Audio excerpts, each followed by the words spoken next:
민수기 20장을 살펴보기 전에 지금 우리는 이스라엘 백성들이 어느 지점까지 와 있는지에 대한 것을 좀 짚어보고 넘어갈 필요가 있습니다. 왜냐하면 이미 지금 이제 민수기를 기록하고 있는 저자가 첫째 딸이라고 하는 것과 또 미리암의 죽음이라고 하는 사건을 여기서 좀 기록해내고 있는데 이전과 같은 경우라면 이제 출애굽한 지 몇째 해 되던 몇째 달이라고 표현을 할 텐데 지금 사실은 몇 년째라고 하는 그 표현이 생략이 되어 있기 때문에 이 첫째 달이 언제인가라고 하는 것이 이제 퀘스천 마크가 붙을 수밖에 없고 또 미리암이 죽은 그 죽음의 시점에 대한 기록을 남기고 있는데 그것과 지금 이어지는 사건을 어떻게 연결시켜야 될 것인가라고 하는 그 연결고리에 있어서도 우리는 이 첫째 딸이 몇 년째 첫째 딸인가라고 하는 것을 일단은 파악하고 가야 될 필요성이 좀 있습니다.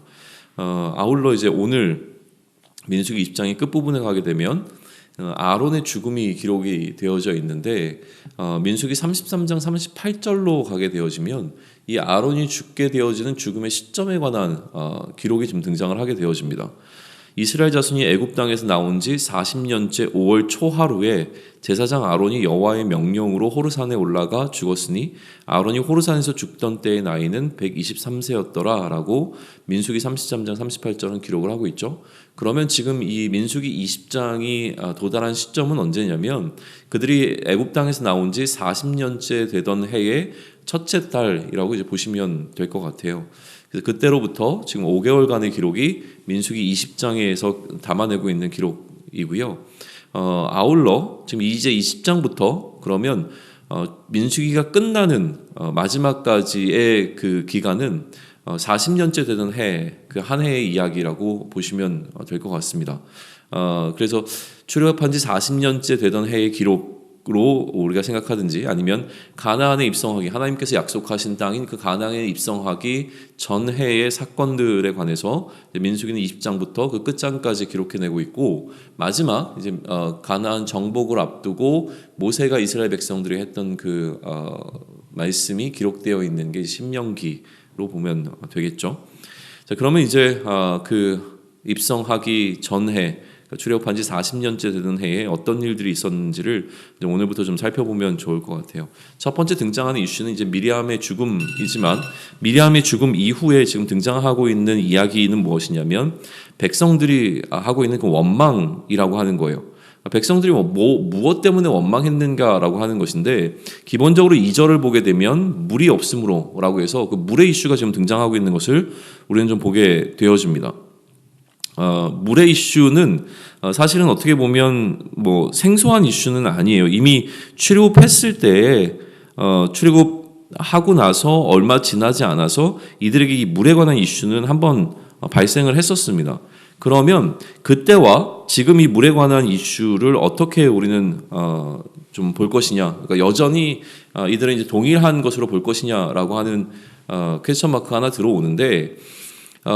여기서 이제 중요한 건 무엇이냐면 지금 이 40년째 되는 해에 발생한 사건이라고 하는 거예요. 그러면 이전에 출애굽기 17장에서 기록되어 있었던 어떤 그 물이라고 하는 사건과 이건 어떤 이제 병행 구조로 우리는 이해하게 되어지는데 그때와 지금의 상황의 큰 차이는 무엇이냐면 그 수십 년의 기간이 이미 흘렀다는 거예요. 그러니까 이들이 출애굽하고 나왔을 때는 정작 애굽과의 어떤 바로 비교가 있었지만 여전히 이들은 그 광야라고 하는 수십 년, 그러니까 거의 한 뭐 38년 이상의 시간을 이 광야에서 보내는 동안 여전히 이들 가운데는 해결되지 않았던 문제들이 있었던 것이고 출애굽 2세대들에게 이제 거의 1세대들이 그의 삶을 마감하고 2세대들의 축축이 되어지는 공동체가 되어졌을 때도 이들 가운데 올라오게 되는 어떤 문제가 있었는데 그러다 보니까 5절을 보시면 이들은 단순히 물의 문제라기보다는 이렇게 기록이 됩니다. 너희가 어찌하여 우리를 애굽에서 나오게 하여 이 나쁜 곳으로 인도하였느냐. 이곳에는 파종할 곳이 없고 무화과도 없고 포도도 없고 석류도 없고 마실 물도 없도다가 되어집니다.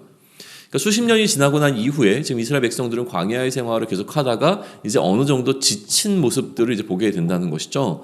정착하고 이제 거기서 무언가 삶을 이끌어 가야 되는데 그러지 않고 미리암도 죽음을 맞이하게 되었고 모든 것이 지금 끝나가고 있는 것처럼 느껴지는 이 시점에 그러면 그들 가운데서 원망이 일어났고 그 원망에 관한 이야기를 지금 오늘 모세와 아론에게 하고 있는 것으로 우리는 볼 수 있는 것이죠. 그러니까 한마디로 요약하자면 광야의 그 긴 세월의 지침이 지금 이스라엘 백성들 가운데서 드러나고 있는 지점입니다. 이처럼 그들이 물로 발생한 이 이슈, 다시 얘기하면 광야 생활 전체를 통틀어서 무언가 좀 지쳐 있는 상황 가운데서 하나님께서는 그들의 문제를 해결하기 위해서 모세와 아론을 불러서 이제 말씀을 해 주시게 되죠. 8절을 보시게 되면 이렇게 말씀하세요. 지팡이를 가지고 내 형 아론과 함께 회중을 모으고 그들의 목전에서 너는 반석에게 명령하여 물을 내게 하라. 내가 그 반석이 물을 내게 하여 회중과 그들의 짐승에게 마시게 할지니라 라고 기록이 되어져 있습니다. 그리고 이제 모세가 한 그 행함에 관한 기록이 9절부터 11절까지의 기록인데요.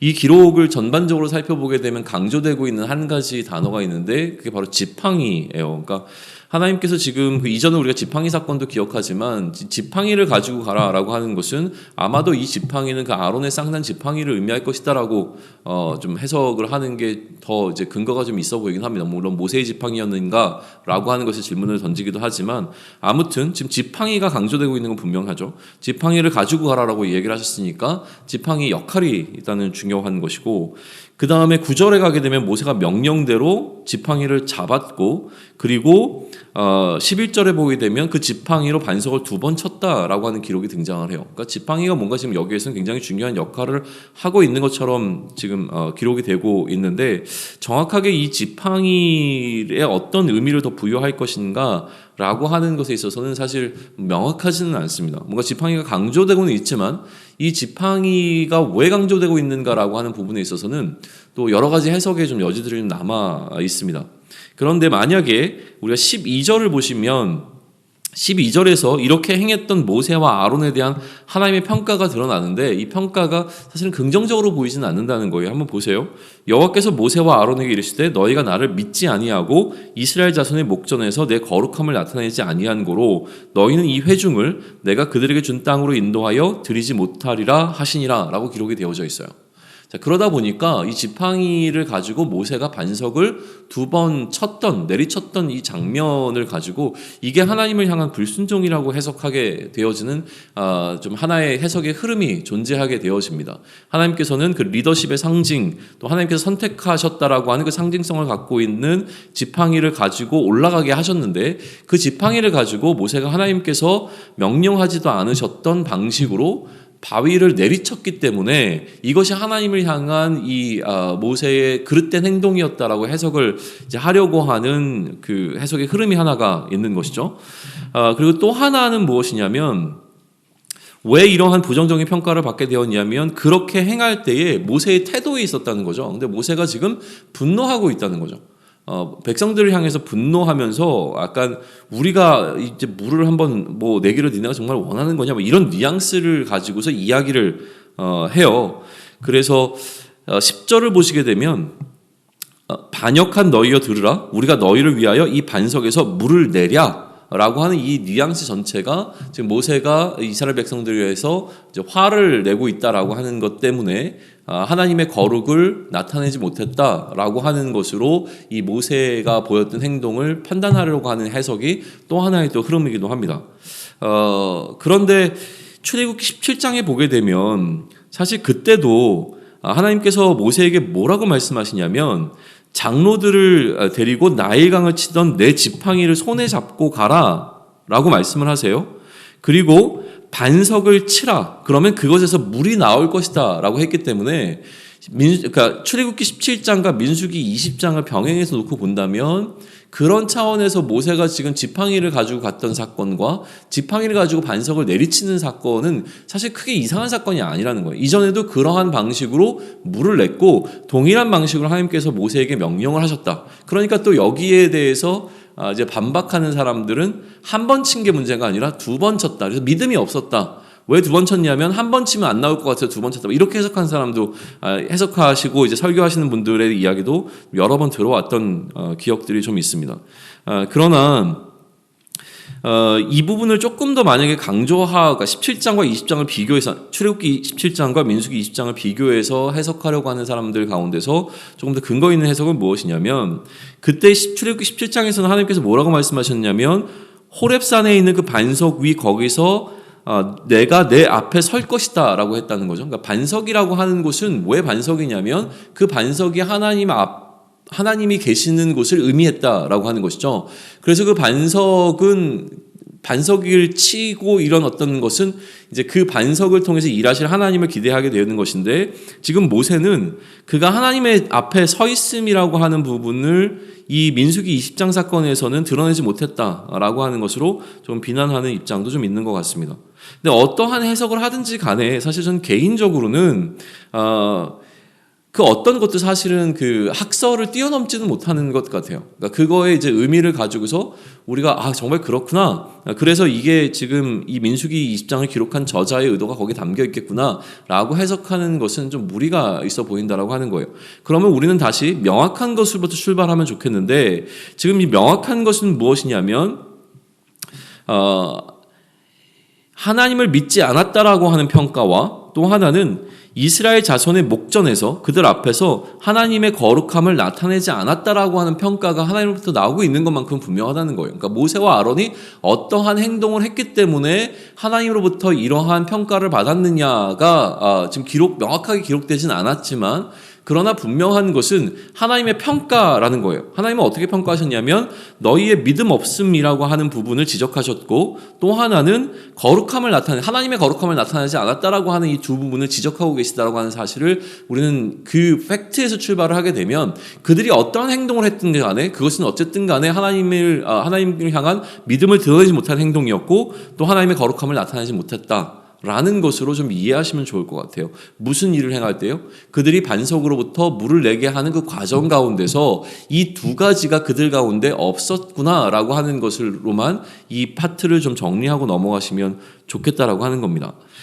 그래서 개인적으로는 이 부분은 어떻게 이제 이해하냐면 실제로 지금까지, 그러니까 물론 모세도 그랬지만, 모세는 이전에 다른 어떤 사건들도 있었긴 했지만, 지금 이제 앞으로 이제 펼쳐지게 되는 과정 가운데서 모세와 아론이 이 이스라엘 백성들로부터 리더십을 행사해 왔는데, 그 리더십을 놓아버리는 타이밍이 온다는 거죠. 근데 이들이 이 리더십을 놓아버리게 된 그 계기에 대한 설명이 이 사건을 통해서 지금 드러나고 있는 것이 아닌가라고 하는 것으로 좀 이해해 볼 수 있습니다. 그래서 오늘 이제 아론은 거의 즉각적으로 얼마 되지 않아서 죽음을 맞이하는 것처럼 기록이 되어지고요. 모세의 죽음은 사실은 조금 더 유보가 되어집니다. 그러니까 모세의 죽음은 조금 더 이제 그 한 해 동안 좀 유보가 되어졌다가 이제 마지막에 모세의 죽음이 맞이하게 되는 것을 우리는 보게 되어지는데 아무튼 이 두 사람이 지금 갖고 있었던 리더십이 이제 그들로부터 또 다른 사람에게로 좀 이양되어지는 과정 가운데 그 어떤 뭐랄까요? 그 과정 가운데 놓여 있는 사건으로 이해하시면 좋을 것 같습니다. 이 사건에 대한 이제 마무리 기록이 13절에 기록되죠. 이스라엘 자손이 여호와와 다투었으므로 이를 무리라 하니라 여호와께서 그들 중에서 그 거룩하심을 나타내셨더라라고 되어 있어요. 그러니까 앞에서는 거룩함을 나타내지 않았다라고 이야기를 하는데 다시 13절에서는 그 거룩함을 나타내셨다라고 좀 이야기를 합니다. 그러다 보니까 실질적으로 이스라엘 백성들에게는 하나님께서 하신 일로 이것이 드러났던 것은 분명한 것 같아요. 그러나 하나님께 지금 중요한 것은 무엇이냐면 이 두 리더십을 갖고 있었던 사람이 하나님을 향해서 행했던 어떤 행함에 있어서의 부족함을 지적을 하셨고 그럼에도 불구하고 여전히 하나님의 거룩함은 이스라엘 백성들 가운데서 나타났다라고 하는 것으로 좀 해석하고 넘어가시면 어떨까라고 좀 제안을 드립니다. 자, 이게 이제 민수기 20장에서 기록되어 있는 첫 번째 어떤 에피소드고요. 두 번째 에피소드로 좀 넘어가게 되면 그 두 번째는 14절로부터 21절까지의 내용인데 여기에는 이제 에돔에 관한 에돔과의 관계에 관한 이야기가 이제 잠깐 등장을 하게 되어집니다. 그러니까 에돔이라고 하는 지역을 이제 거쳐 지나가야 했기 때문에 에돔 왕에게 이 외교적인 접촉을 합니다. 그래서 당신의 땅을 우리가 지나갈 수 있도록 좀 허락해달라라고 하는 요구를 하고 여러 차례 어떤 협상을 제시를 하지만 그것이 받아들여지지 않아서 애굽 왕이 거절함으로 인하여서 이스라엘 백성들은 더 광야를 돌아갈 수밖에 없는 상황을 맞이하게 되어진다는 거예요. 그러니까 그런 상황 속에서 그들 가운데 여전히 이제 시작되었던 이 불만, 우리가 너무 오랫동안 광야에 머물러 있었고 그 광야에 가나안에 입성하는 여정이 계속 딜레이되고 있는 것 같은 이 상황 속에서 또다시 이스라엘 백성들은 어떤 상황을 맞이하게 된 거냐면 바로 가깝게 나아가지 못하고 돌아가야만 하는 이런 상황들, 그러니까 불평할 수밖에 없는 상황들이 계속 이어지고 있는 것이고, 또 이후에 등장하게 되어지는 그 노뱀 사건이라고 하는 어떤 그 사건의 어떤 출발점이 여기로부터 지금 이어지고 있는 것을 우리는 좀 보게 되어집니다. 그리고 이제 마지막에 등장하고 있는 에피소드는 아까 얘기했던 그 아론의 죽음에 관한 부분이에요. 22절로부터 29절까지는 이제 아론의 죽음에 관한 기록을 하고 있는데, 하나님께서 이 모세에게 명령하셔서 아론과 그의 아론의 아들이었던 엘르아사를 호르산으로 이제 불러 올리셔서 제사장의 옷을, 대제사장의 옷이죠. 대제사장의 옷을 그의 아론의 아들 엘르아살에게 입히는 그 대제사장직의 위임식을 거행하도록 하고요. 그 일이 끝나고 나서 아론은 이제 죽음을 맞이하는 것에 관한 기록이 여기 담겨져 있습니다.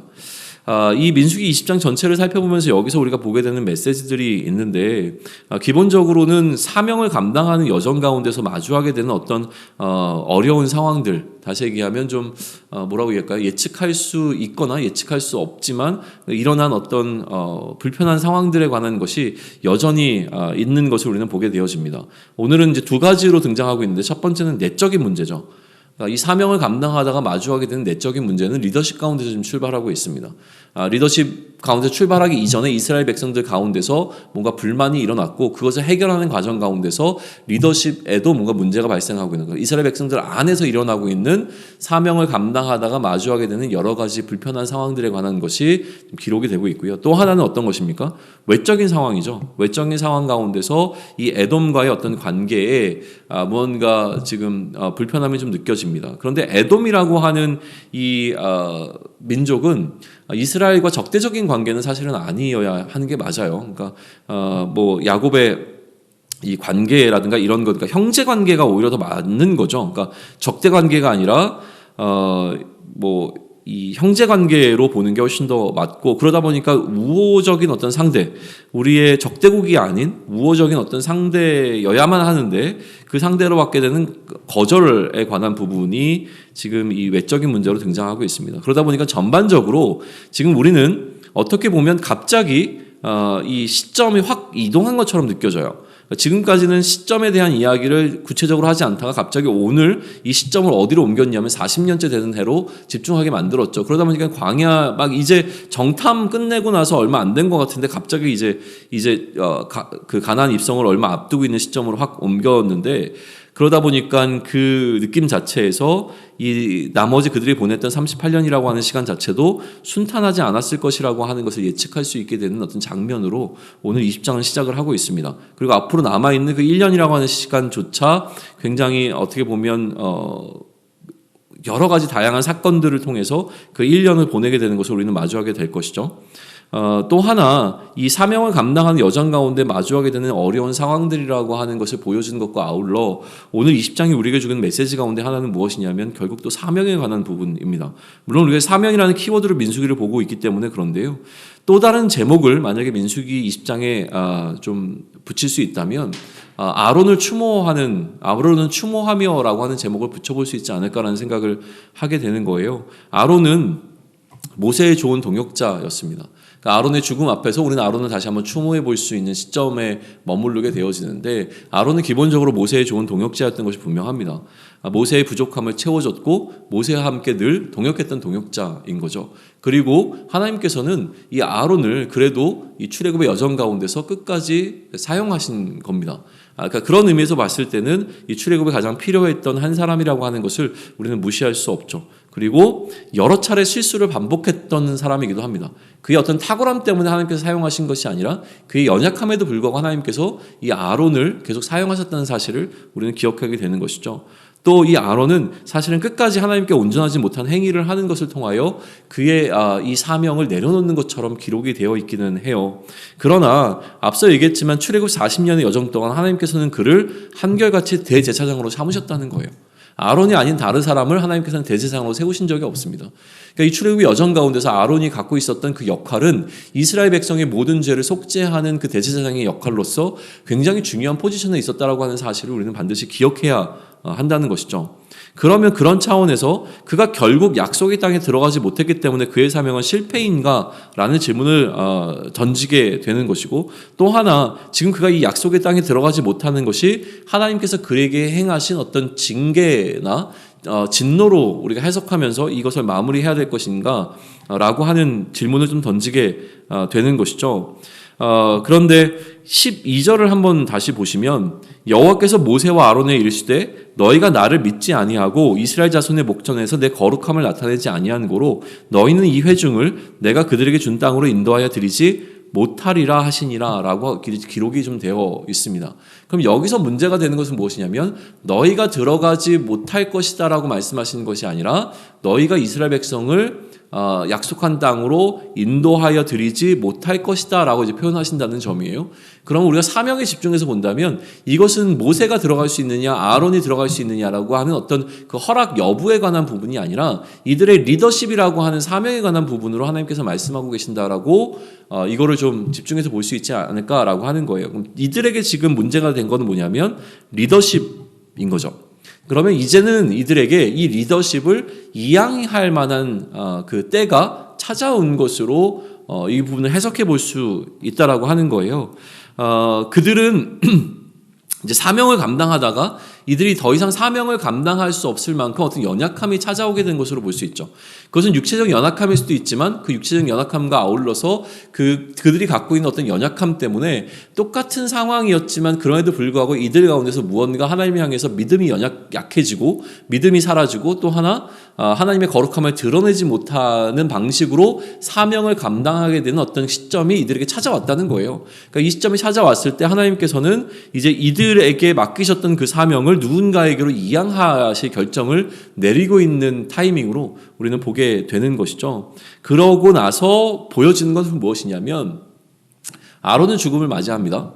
그러니까 아론이 담당했던 이 아론에게 주어졌던 사명은 아론의 죽음으로 끝나야 되는 것인데 끝나지 않고 이 사명은 다시 아론의 아들에게로 이양되고 위임되고 있는 것을 우리는 보게 된다는 것이죠. 그러면 굉장히 중요한 포인트가 하나 있습니다. 무엇이냐면 사명자는 죽지만 사명은 계속되어진다는 거예요.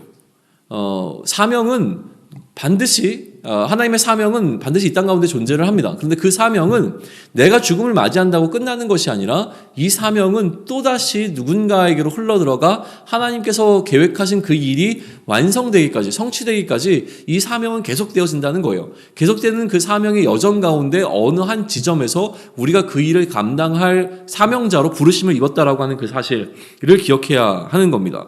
그러니 하나님의 관심은 어디에 있냐면 이 사명은 여전히 계속 존재하지만 하나님께서 세우신 이 사명자가 이 사명을 감당할 때에 하나님의 관심은 이 사명자가 실제로 하나님을 믿고 있는가? 또 하나 그가 그 사명을 감당하면서 다시 얘기하면 하나님의 거룩함을 드러내고 있는가에 하나님의 관심은 놓여있다라고 하는 사실을 오늘 보게 된다는 거예요. 모세와 아론이 심각한 범죄를 저질렀기 때문에 하나님께서 그들을 향해 진노하시고 징계하셨다라고 해석하는 것이 아니라 이제는 그들 가운데 하나님을 신뢰하는 부분과 하나님의 거룩함을 드러내는 부분들에 있어서 연약함이 좀 더 드러나는 시점이었기 때문에 하나님께서는 이제 그들에게 주셨던 사명을 거두시고 이들이 이 사명을 감당했던 그 일을 마무리하게 하시는 시점으로 흘러가고 있다라고 하는 것을 우리는 좀 볼 수가 있습니다. 사명자로 살아가는 오늘 우리도 또한 그러한 삶을 살아가게 됩니다.